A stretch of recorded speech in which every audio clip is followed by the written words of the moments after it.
I think we're a little too obsessed with the idea of alcohol. Perfect record. 35. In school. Me and school, we tore up in here.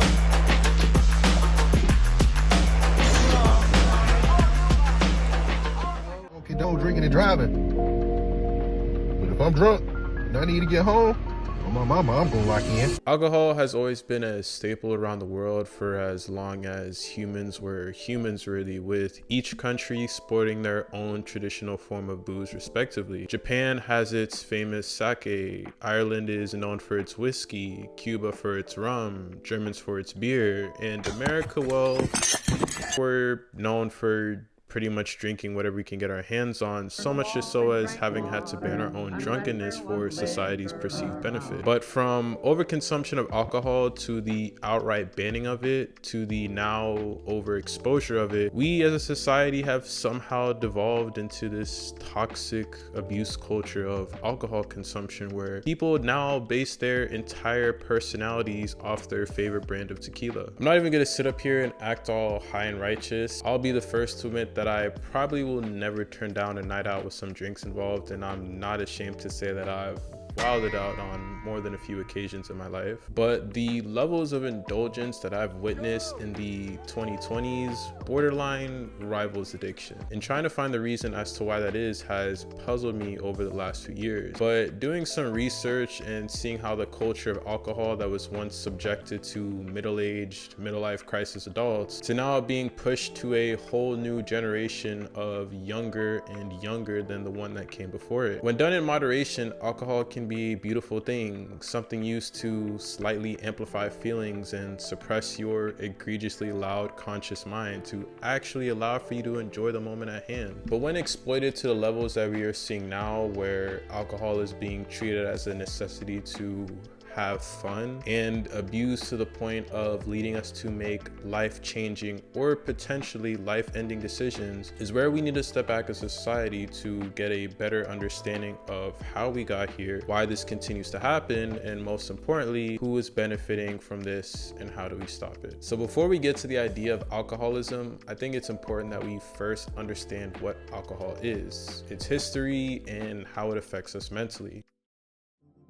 Alcohol, or its chemical name ethanol, is defined as a psychoactive drug that serves as a depressant to the central nervous system. In similar terms, the consumption of alcohol slows down brain activity, to which when consumed in large doses will heavily impair your body's basic motor functions, speech, movement, memory, and pretty much all control you once had of yourself. At the same time, alcohol produces the effect that we all know it to have, increasing sociability, reducing anxiety, bringing on euphoria while overall dulling your senses of restraint and bringing out that inner crackhead inside of you. Alcohol has been consumed for centuries, with its history being traced back between 30,000 and 100,000 years ago. Fast forward to the 19th and 20th century. At this point, alcohol was pretty much universal, as damn near everyone in the country was getting shit-faced on the daily. Trade was essential to the growth of alcohol, as it had become one of the most frequently traded and exported goods across Europe, Asia, and the Americas. And to say that alcohol became a staple of the human diet would be the understatement of the millennia. What's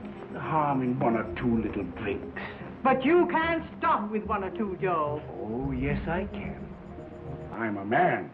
Alcohol became a way of life. It was drunken during each and every meal as you begun your day with an eye opener and ended it with a nightcap. It was prescribed by doctors to heal moderate ailments. It was handed out freely by candidates during election. Toddlers were given portions of the sugar portion at the bottom of their parents' mugs. You drank at work, you drank at school. No matter where you were or what you were doing or what was going on around you, people were getting lit on the daily. It is estimated that Americans alone drink roughly 7 gallons of alcohol per year in the 20th century, slightly down from the nearly 9 gallons in the 19th century, which, oh yeah, happens to be about 3 times more than we consume today. Drinking alcohol in whatever form was like drinking water to us now, and there was no slowing down.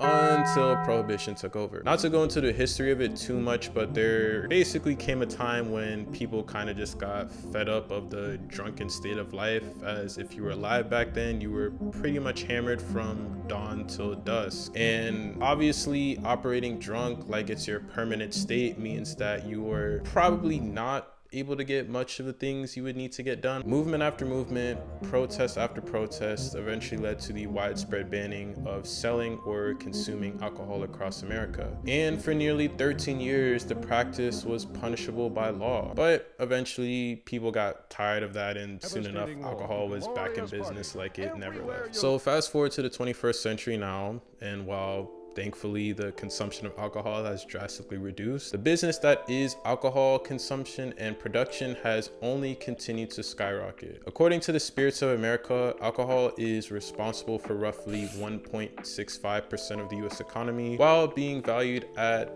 $363.33 billion annually in the US alone. This is a multi-trillion-dollar business globally, and the market for alcohol only continues to grow day in and day out. But it's that growth, particularly in the 18 to 29 demographic, that scares me the most. I don't know about you, but when I was younger, drinking felt old. It felt like something reserved for the matured adults, as it not only tasted nothing like my diabetic inducing Kool-Aid, but it was also just kind of taboo. Most of what I seen being marketed was ads for beers such as Heineken, Budweiser, and Corona to grizzled, middle-aged men crowded around a game of Sunday Night Football. But now those commercials, or at least how those commercials are now being advertised, has completely changed, which leads me into my first reasoning for how alcoholism is seemingly being pushed now. It's like tasting different tequilas, loving different tequilas, kind of just loving the space, and found myself really passionate about it. I feel like the marketing of alcohol has now begun to shift from that middle-aged man that I was referring to earlier to now being marketed towards a much younger audience. More and more do we now see celebrities with their own version or brand of alcohol that is then heavily pushed onto young and impressionable audiences. Take the Nelk Boys, for example, a popular Canadian-based YouTube group who turned their extravagant, outlandish, frat-like, party-filled lifestyle into a booming seltzer business called Happy Dad that rakes in tens of millions of dollars annually. Conor McGregor, the UFC's golden child who wowed fans with his brash confidence and highlight reel knockouts, ascended to become the highest paid athlete in the world through his whiskey brand Parker 12. Ryan Reynolds, the face of the Deadpool franchise, helped co-found Aviation Gin, and through his promotion and name value alone was able to scale the brand to the point of eventually selling it for a total of $610 million, to which Reynolds himself netted a casual $122 million in the process. My point in mentioning these three figures is that they all cater towards a younger audience who looks to follow or support whatever business endeavor their favorite athlete, YouTuber, or actor partakes in. And with how normal it is now to promote alcohol to a younger audience, it has now become even more normalized to actively promote its consumption. I could scroll to find hordes and hordes of videos of people who just gloat about how much alcohol they have, or what they're drinking, or how much alcohol they can consume. In a way, it's almost become some sort of status symbol. It gives off the "I'm here, you're not" type energy. Look at how much me and my friends are having fun. At the same time, it's always mocked at to see how you and your peers begin acting once they are truly under the influence. In a twisted kind of way, it becomes this competition to test your body's limits compared to everyone else, despite the inevitable loss of balance and wavering vocabulary. But guess what? If everyone is lit and you're not lit, then are you truly having fun? It's the combination of that social validation, that peer pressure, that slight buzz from the 5 shots of Hennessy that's just started to kick in, that you really begin to indulge and fully immerse yourself in this debauchery that is alcoholism. It's the cool thing to do. It's socially praised, and you're weird if you're not partaking in all the fun. And this fun leads into my second point on this Candyland path towards alcoholism, which goes hand in hand with marketing: the variety. When going to your local liquor store or walking into any restaurant / bar setting, you are bombarded with an endless amount of liquor choices in excess that if you were in an apocalypse and you had the rest of your days condemned to an ABC store, that even if you attempted to try one new brand of liquor a day, you probably die first. But if your liver was made out of steel, then you probably fail miserably without having made it to the other side of the store. And it's this endless array of choice along with its packaging and description that have made it to be more than alluring to any potential customer. Gone are the days of the dull, uninspiring branding of alcohol that you had no problem walking past in a grocery store, now being replaced with color, vibrance, and stimulating images that are almost reminiscent of candy that you would see in a candy store. Forget just drinking your alcohol when you can now just eat it. Grocery store chains have begun supplying infused ice creams, whipped creams, cupcakes, chocolate, gummy bears, Eggo?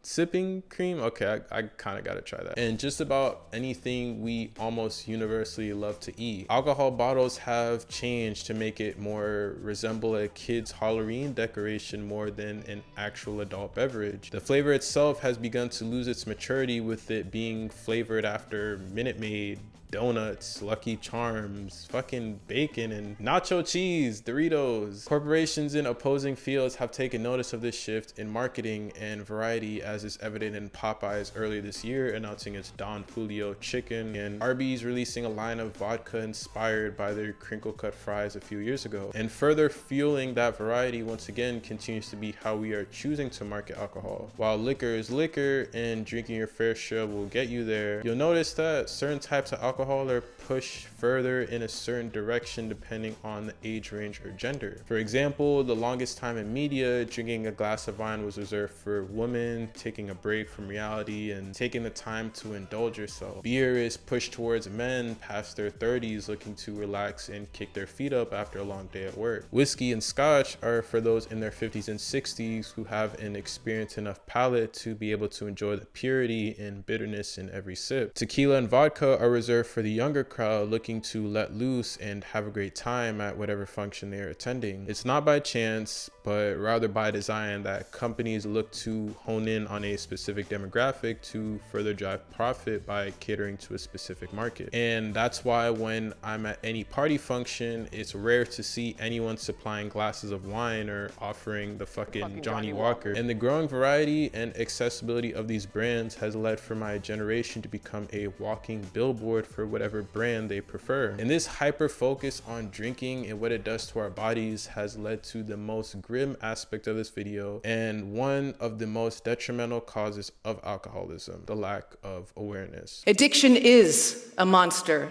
and it affects every ethnicity, social class, race, sex, age. It doesn't matter. You can be the most disciplined person in the world.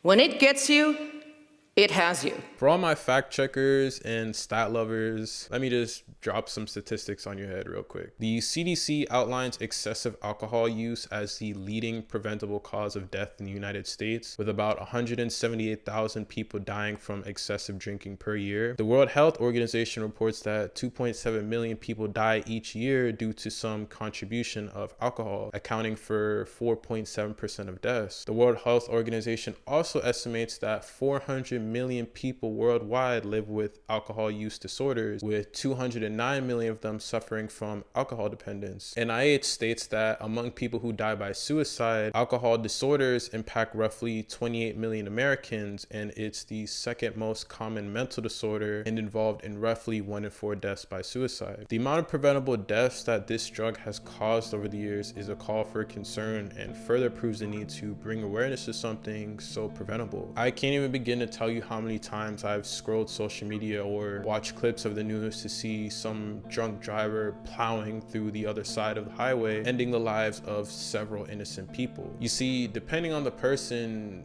at times you can see people's entire personality change into the ugliest version of themselves, leading them to do or say things that they would have never done otherwise. As I stated earlier, alcohol directly impacts your nervous system. That means your brain, which dictates literally everything that you do. So when your brain is impaired, it doesn't matter how old you are, how big and strong you are, and how much of a tolerance you built up. One way or another, it's going to negatively impact everything that you proceed to do. We have failed as a society to actively engage in providing awareness to what is now widely acceptable as normal. We have constructed entire bars, venues, and nightclubs around the very aspect of drinking itself, despite knowing that multiple people will overconsume and make poor decisions afterwards. And the worst part about it is that the behavior to drink is so normalized and encouraged that we don't even try to deter people from engaging in its overconsumption. Bars are not regulated and therefore have no limits as to how much booze one person receives. Alcohol is so readily available that kids can easily create some shitty fake ID or ask their older brother that resembles them for their ID